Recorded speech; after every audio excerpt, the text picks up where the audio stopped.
이게 뭐지? 웬 약이 속옷장 속에 있어? 이 약이 무슨 약이야? 노래보정? 이게 무슨 약이지? 응급피임약? 이게 뭐야? 난 5년 전에 정관 수술을 했는데 왜 우리 집에 피임약이 필요하지? 안녕하세요.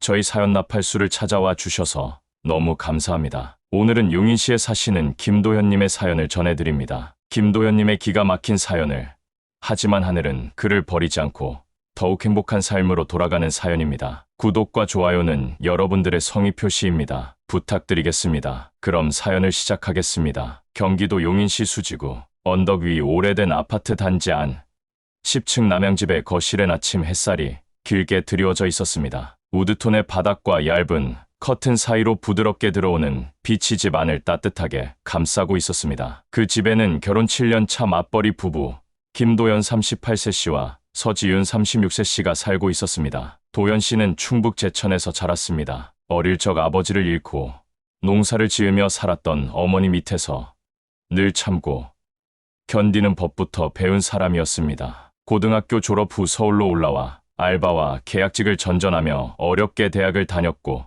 지금은 중견 IT 기업의 기획과장으로 일하고 있었습니다. 그에 비해 지윤 씨는 서울 마포 출신, 고등학교 국어교사였던 아버지와 유치원을 운영하던 어머니 밑에서 안정적인 삶을 살았습니다. 서울에서 유명 여대를 졸업하고 대기업 마케팅팀에 입사해 지금은 팀장 자리까지 오른 유능한 커리어 우먼입니다. 지윤 씨는 깔끔하고 이성적인 사람이었지만 도현 씨 앞에선 늘 장난기 많고 애교 섞인 말투를 쓰곤 했습니다. 자기야, 오늘도 출근하기 전에 뽀 한번 해줘야지. 아니, 이게 으이그 너무 뽀송해서 못 살겠네.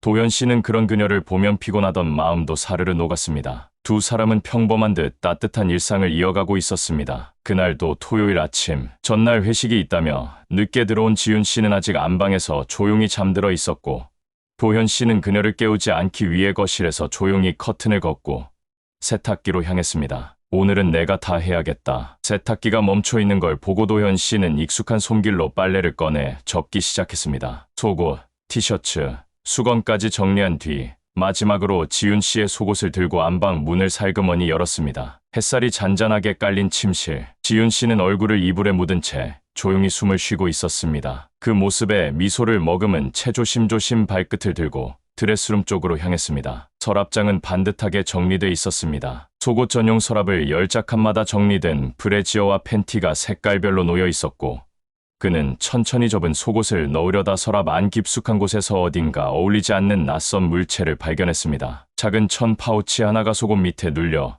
비죽 튀어나와 있었습니다. 이게 뭐지? 조심스레 파우치를 꺼냈습니다. 묵직하고 부드러운 천 재질. 지퍼를 열자 그 안에서 얇고 은빛 포장지가 하나 나왔습니다. 햇살에 반사된 그 포장지는 도현 씨의 눈을 확 사로잡았습니다. 그는 가볍게 포장을 손에 들었습니다. 얇은 플라스틱판 속에 작고 하얀 알약 4알이 담겨 있었습니다. 앞면엔 이렇게 적혀 있었습니다. 노래보정 놀레버. 노래보? 그는 그 단어를 작게 중얼거리며 눈살을 찌푸렸습니다. 약인가? 감기약인가? 손에 든 걸 한 번 더 들여다봤습니다. 하지만 도무지 어울리지 않는 조합이었습니다.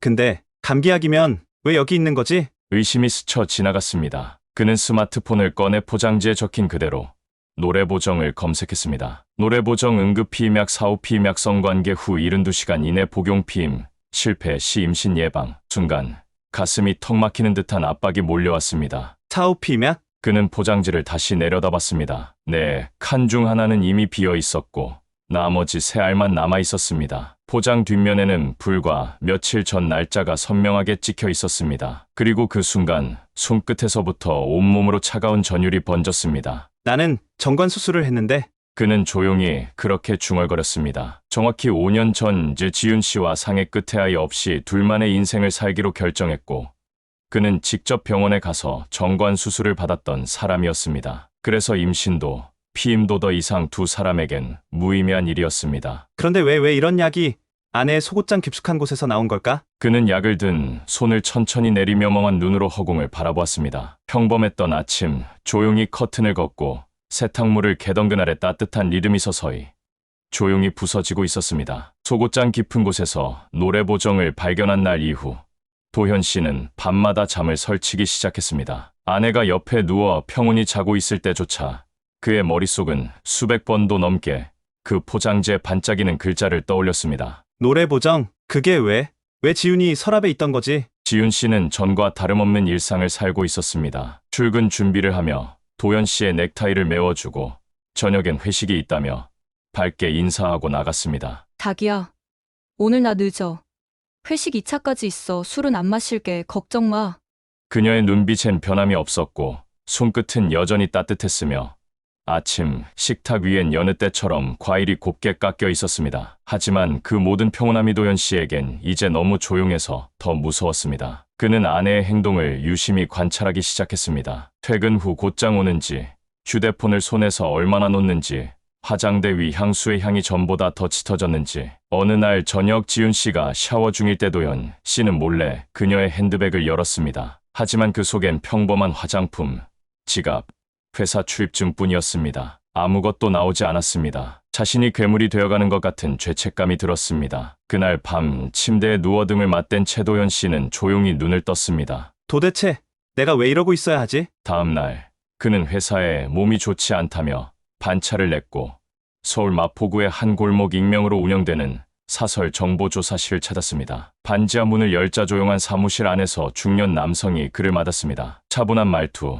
낡은 책상, 벽에는 모든 진실은 감정보다 정확하다는 문구가 적혀 있었습니다. 도움이 필요합니다. 제 아내를 몇 날 며칠만 미행해 주실 수 있을까요? 도연 씨는 숨을 깊이 들이쉬며 말했습니다. 자신이 정관 수술을 했다는 것, 아내가 사오피맥을 가지고 있었다는 것, 그리고 지금 무엇 하나 확신할 수 없는 자신이 너무 괴롭다는 것까지. 조사관은 고개를 끄덕였습니다. 그리고 아내의 특징과 직장 위치와 차량에 관한 모든 것을 물어보았습니다. 그리고 조사관은 아내에 대해 뒷조사를 하기 시작하였습니다. 그들의 조사 능력은 생각보다 매우 뛰어났습니다. 치밀하고 팀으로 이루어진 팀워크까지. 마치 그들은 잘 짜여진 각본을 그대로 움직이는 배우 같았습니다. 그리고 며칠이 지난 후 저에게 연락이 왔습니다. 김도연님, 사진과 영상 정리 완료됐습니다. 전달드리겠습니다. 그가 받아든 첫 번째 사진, 회색 정장을 입은 지윤 씨가 회사 건물 밖에서 누군가와 걸어 나오는 장면이었습니다. 그 옆엔 젊고 날렵한 체형의 남자가 있었습니다. 도연 씨는 사진을 확대했습니다. 그 남자는 지윤 씨의 부하 직원, 도연 씨도 한두 번 본 적 있던 회사 직원이었습니다. 두 번째 사진은 두 사람이 지하주차장으로 향하는 장면, 세 번째는 남자의 차를 타고 강남의 한 모텔 건물 앞에 멈춰 선 순간이었습니다. 마지막 영상엔 그들이 나란히 차량을 내려 무심한 듯 모텔 간판 아래로 사라지는 뒷모습이 담겨 있었습니다. 그리고 다음에는 아내가 그 남자의 팔짱을 끼고 모텔에서 나와 차량에 올라타는 모습까지 영상에 찍혀 있었습니다. 그 순간 도연 씨는 가만히 앉은 채로 손에서 스마트폰이 떨어졌습니다. 온몸에서 모든 힘이 빠져나가는 듯한 느낌과 머리는 텅 빈 듯한 느낌이었습니다. 아무런 생각이 없었습니다. 천장에서 흘러내리는 형광등 불빛이 그의 얼굴 위에서 무표정하게 흔들렸고 그는 아주 오랜 시간 동안 그 자리에 앉아 아무 말도 하지 않았습니다. 거짓말이면 좋겠다. 그리고 그는 그날 밤 침대에 누운 지윤 씨의 등을 바라보며 평생 처음으로 그녀의 이름을 부르지 못했습니다. 도연 씨는 깊은 숨을 들이마셨습니다. 그리고 깊이 생각해 보았습니다. 이제부터 어떻게 처신을 해야 할까? 아무리 생각해도 마땅한 해답이 나오지 않았습니다. 이렇게 상냥한 아내를 한순간 헤어진다는 것도 자신의 인생에서 너무나 큰 타격이라는 생각이 들었습니다. 그렇다고 이 상황을 모른 척하고 넘어갈 수도 없는 것이었습니다. 그래, 한번 실수를 할 수 있다고 인정하자.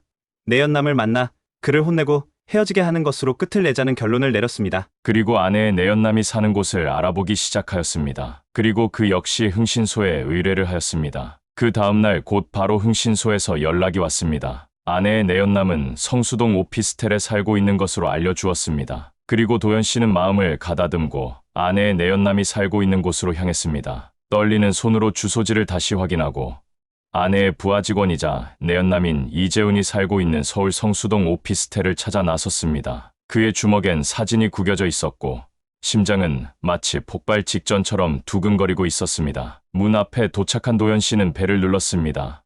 찰칵 도어락이 열리고 잠옷 차림의 젊은 남자가 얼굴을 내밀었습니다. 누구시죠? 도현은 그의 얼굴을 빤히 쳐다보며 반쯤 열린 문을 밀고 아무 말 없이 집 안으로 들어갔습니다. 그리고 신발도 벗지 않은 채로 거실로 들어가 섰습니다. 누구신데 이렇게 함부로 들어오는 겁니까? 그러자 도연은 화난 목소리로 말하였습니다. 서지윤과 어떤 사이야? 서지윤 씨는 저의 직장 팀장님이신데요. 그래. 나는 서지윤의 남편이야. 그러자 내연남 이재훈은 매우 놀라는 얼굴로 도연을 바라보았습니다. 이재훈은 순간 눈빛이 굳었지만 이내 표정을 바꾸며 말했습니다. 아, 서지윤 팀장님이시죠? 네, 저희 회사 상사이십니다. 무슨 일로? 이씨, 지금도 사람 놀리냐? 도연 씨는 그 자리에서 그 남자의 멱살을 움켜잡았습니다. 네, 이 어린 놈이 못된 것만 쏙쏙 골라 배웠구나. 유부녀에다 내 직장 상사랑 그 짓을 해? 내 부모가 이 꼴 보려고 너 대학 보내고 회사 넣었겠냐? 잠깐만요. 지금 오해십니다. 전 그런 적 없습니다. 팀장님은 그냥 저한텐 좋은 선배예요. 좋은 선배? 좋은 선배랑 모텔을 왜 들어가는데? 내가 지금 손에 들고 있는 이 사진은 뭔데? CCTV도 영상도 다 갖고 와볼까? 이재훈은 숨을 헐떡이며 멱살을 풀려고 버둥거렸지만 도연 씨는 오히려 더 힘을 줬습니다. 내가 널 가만둘 것 같냐? 감히 내 가정을 발로 뭉개놓고 지금도 거짓말이 나와?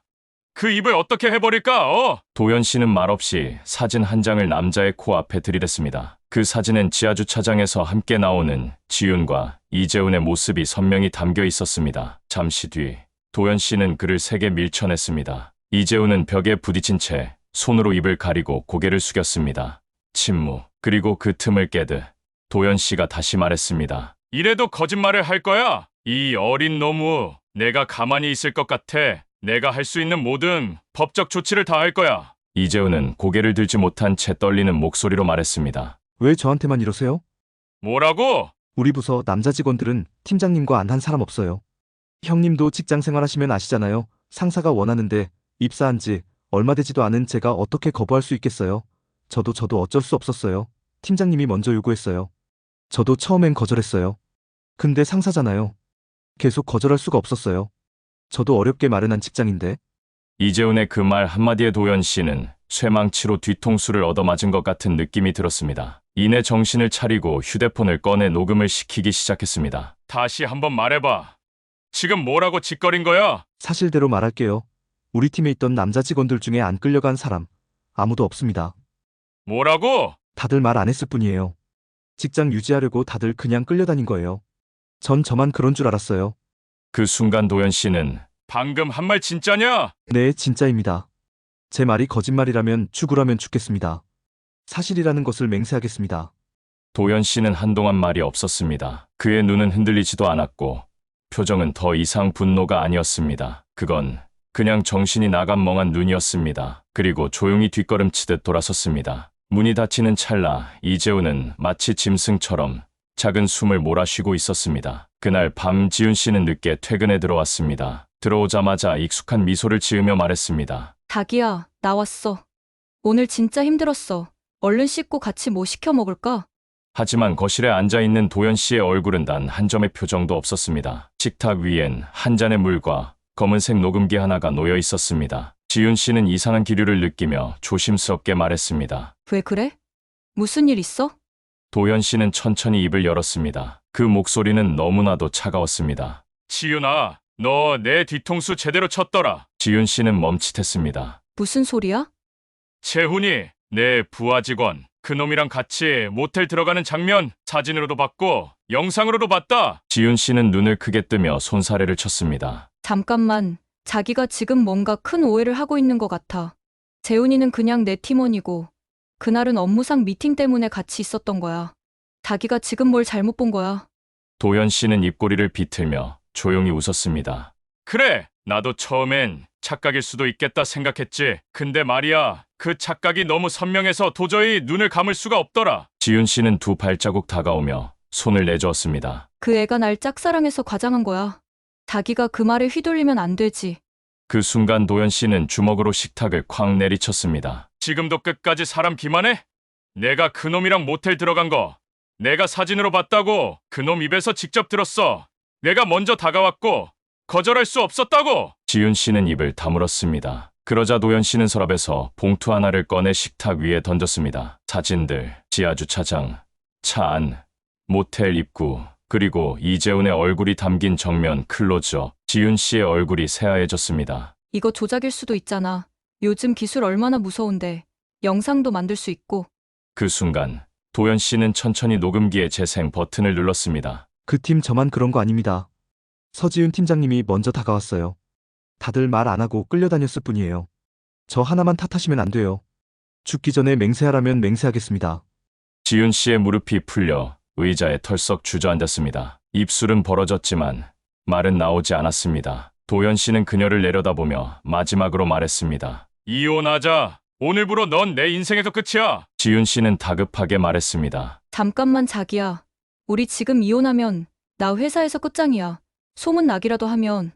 도현 씨는 조용히 일어났습니다. 소문 이미 돌고 있고 알만한 사람은 다 알아. 그는 안방으로 들어가 문을 닫았습니다. 남겨진 지윤 씨는 식탁 위에 흐르던 녹음기 소리를 들으며 아무 말도 하지 못한 채고개를 떨군 채 앉아 있었습니다. 이혼 서류에 도장을 찍은 날 도현 씨는 조용히 집을 나섰습니다. 가방 하나 없이 몸만 나와 아파트 단지 앞 벤치에 앉았습니다. 어디로 가야 할지, 누구에게 연락을 해야 할지 머릿속은 하얗게 비어 있었습니다. 회사는 이미 자진 사직서를 냈고 전화기는 며칠째 꺼두었습니다. 지윤 씨와의 이혼 소식은 회사 안에 빠르게 퍼졌고 지윤 씨는 결국 팀장에서 해임되었다는 이야기를 도현 씨는 다른 사람 입을 통해 들었습니다. 하지만 그것조차 더 이상 그에겐 아무런 의미가 없었습니다. 그래서 내가 뭘 지킨 거지. 그는 평일 오후 도심 한복판 지하철역 통로를 멍하니 걷다가 자동 판매기 앞에서 멈춰 섰습니다. 물 한 병을 꺼내 들고 그 자리에 쪼그려 앉아 한참을 마시지도 못한 채 있었습니다. 밤이면 모텔 간판이 번쩍이는 거리를 맴돌았고 낮이면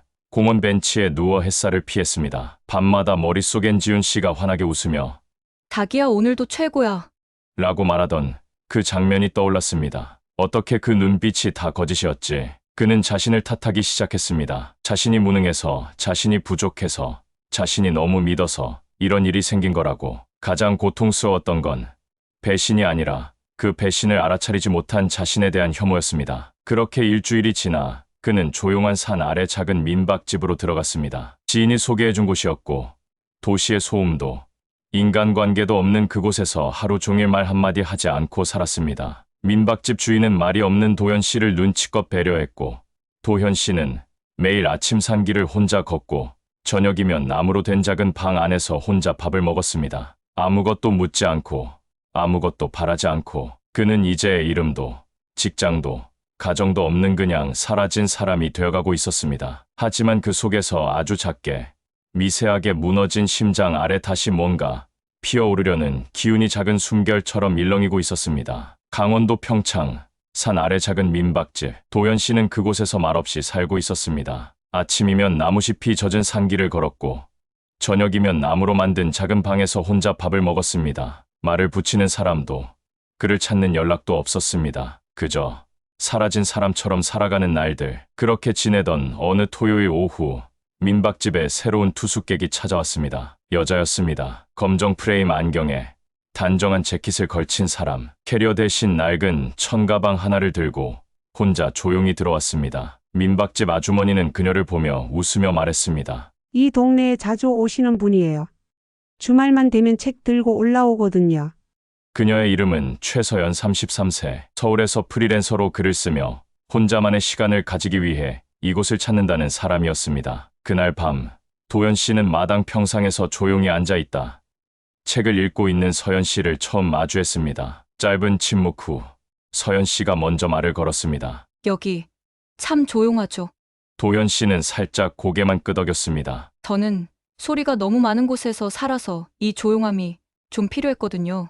그의 눈동자가 그녀를 향했습니다. 여기 자주 오세요? 네. 책이 잘 읽히는 곳이에요. 서울에선 아무리 시간을 내도 마음이 안 가라앉아서요. 그녀는 말없이 다시 책장을 넘겼습니다. 그리고 잠시 뒤 작은 컵 하나를 내밀었습니다. 쌍화차 드실래요? 제가 좋아하는 차예요. 혼자 마시긴 아까워서요.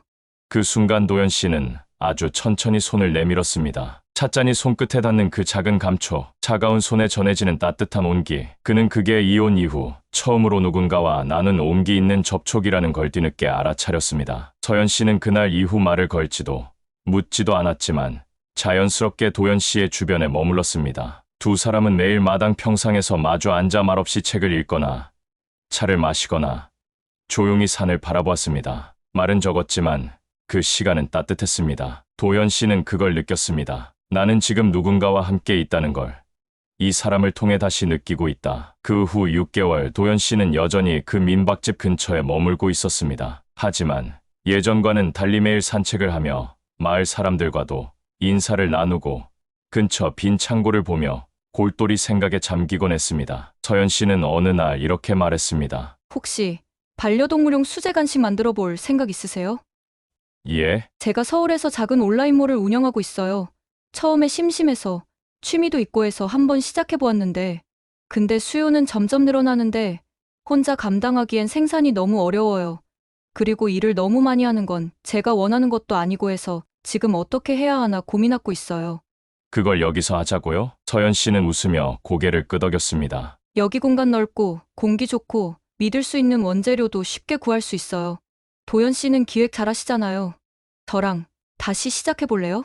그 말에 도연 씨의 눈빛이 조금씩 살아나기 시작했습니다. 그 말은 어쩌면 평생을 함께 하자는 뜻이 내포되어 있을지도 모른다는 생각을 하였습니다. 한번 여자로 인해 다친 상처받은 마음을 쉽게 아물게 할 수는 없는 상황이었습니다. 도연 씨는 정말 많은 생각과 고뇌 속에서 며칠간은 보냈습니다. 그냥 평범하면서도 책을 좋아하고 동물을 사랑하고 편안하면서도 따뜻한 서연 씨를 내 인생에 또 다시 만날 수는 없을 것이야. 오랫동안 서연 씨를 지켜본 도연 씨는 내가 가진 상처를 언제까지 상처로 가지고 있을 수는 없다는 마음을 먹게 되었습니다. 그리고 과거는 털어버리고 인생에서 기회가 왔을 때, 이렇게 좋은 사람이 나에게 왔을 때 꽉 잡고 한평생을 행복과 사랑으로 살아갈 수만 있다면 얼마나 좋을까.